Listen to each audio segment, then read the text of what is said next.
Good morning, students. So our subject name is C Programming for Problem Solving, and subject code is 18CPS13, and the syllabus you can download from this link. There are two textbooks as per the syllabus. First textbook author name is E. Balagurusamy, and subject textbook name is Programming in NC 7th edition from Tata McGraw-Hill. And second textbook authors are Brian W. Kernighan and Dennis M. Ritchie. Textbook name is The C Programming Language from Prentice Hall of India. And the first module, it is divided into two parts. First part is Introduction to Computer Hardware and Software. Second part onwards, we are starting with our C Programming Language. So, first let us see what is Introduction to Computer Hardware and Software. What are the different types of software and different computer generations, computer types. What is bit byte word? What are the components of computer? What is computer network? What are the devices which we require to make a computer network? And what is software? What are the different types of software? All these things we are seeing in the first part of the first module. So let us start with what is computer. What is computer? We all know computer is a electronic device, right? It can accept input through input devices and process the input with the help of the CPU and produce the output with the help of the output device. That is computer. Take the input, process it and produce the output with the help of the input device, CPU and output device.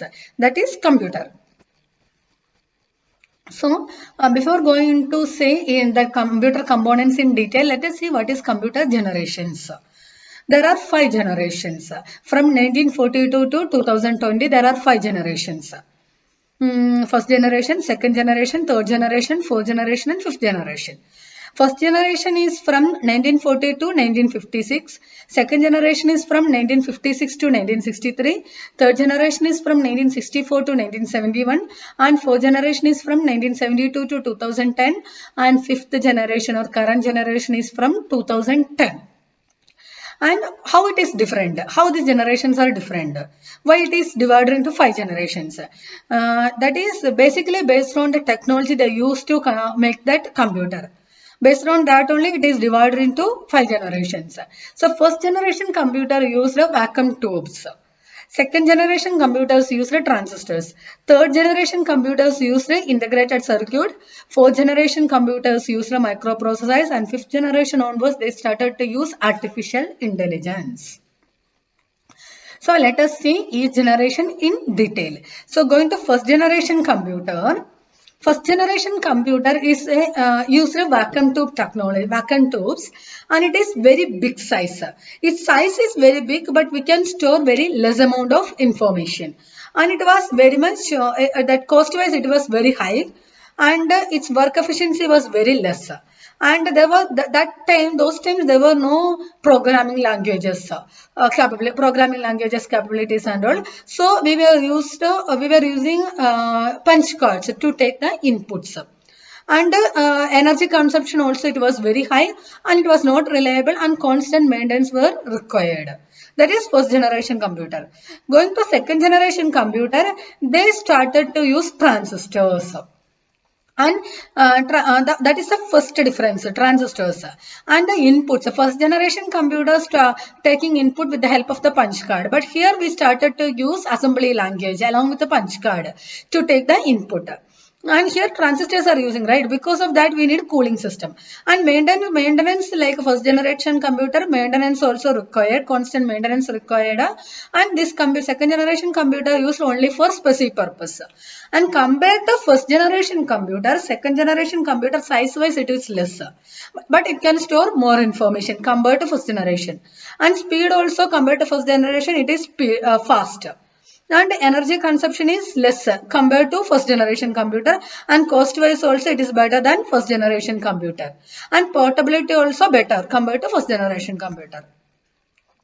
Going to third generation computer, they started to use integrated circuit, and these IC chips are difficult to maintain, and we need some sophisticated technology required for manufacturing IC, and air conditioners are required. That are the main disadvantages. Let us see what is advantages. Compared to first two generation, here size is very less. because we are using integrated circuits, right? Because of that, size is less, but we can store more information, and speed is better compared to second generation, and cost also, like cost wise it is like a less cost. And instead of punch card, they started to use keyboards and mouse for taking input, and they started to use operating system for better resource management. And this from third generation onwards, the time sharing computers or multi-programming and all came to the picture, and computational time also was very less. First two generations are like a microseconds computation time. Second generation computers are like microseconds. Their computation time is microseconds, but here it is nanoseconds. Coming to fourth generation computer, they started to use microprocessors, and graphic user interface technology was exploited to offer more comfort to the users. And here, compared to third generation computer, it is far better. For compared to speed, it is better, and size is very less, but we can store more information. And cost wise also, it is less costly, less maintenance, energy consumption also less, and it is very fast. These are the advantages. Going to disadvantages, and this microprocessor design and fabrication is very complex. We need better technology, and we need advanced technologies required, and air conditioning also required. And here all types of high level languages we started to use from the fourth generation. Coming to fifth generation, the main difference is we started to make use of artificial intelligence here. And this generation is based on ULSI technology. What is ULSI technology? It is ultra large scale integration technology, and it is far speed wise is very high speed, cost is less, and we can store large amount of data, and so your machine size is very small, and it has different features are there. And the disadvantages is they need very low level languages, and they make human brain dull and doomed because we are using artificial intelligence. These are the 5 different generations of computers. Based on the technology we are using, computers that period is divided into 5 generations. First generation, second generation, third generation, fourth generation, fifth generation, from 1940 to 2020. And next topic is computer types. Computer you can classify it into different based on different characteristics, like based on type you can classify your computer, based on size you can classify your computer, based on purpose also you can classify your computer. So if you classify the computer based on purpose, there are 2 types: general purpose computer and special purpose computer. General purpose computer are like whatever we have, that is general purpose computers, and special purpose computer example is NASA is using special purpose computers. And based on type there are 3 different types of computers. Analog computers are there, digital computers are there, hybrid computers are there. What is analog computer? Analog computers are like they are using, or that computer inputs are analog inputs. Analog input means a continuous input. We cannot take the discrete values. The inputs are continuous input, like a speed or temperature. These all are the inputs. It is continuous values, right? We cannot take the particular one. That discrete values are not available. It is continuous one. For example, thermometers or speedometer. These all are machines are example for analog computers. And the second one is digital computer. Digital computer are taking digits or binaries, binary inputs. That is digital computer, and these inputs are processing with the help of the programming languages. And our computer, our laptop, our desktops are example for digital computers. Next one is hybrid. Hybrid computer can take both analog and digital inputs. Examples are in a petrol pump we are using some kind of machines, right? That is example for analog and hybrid machines. They can take both analog inputs and digital inputs. Or the machine which we use in aeroplane, also example for hybrid computers. And based on size also you can divide your classify your computers. Micro computers are there, mini computers are there, mainframe computers are there, supercomputers are there.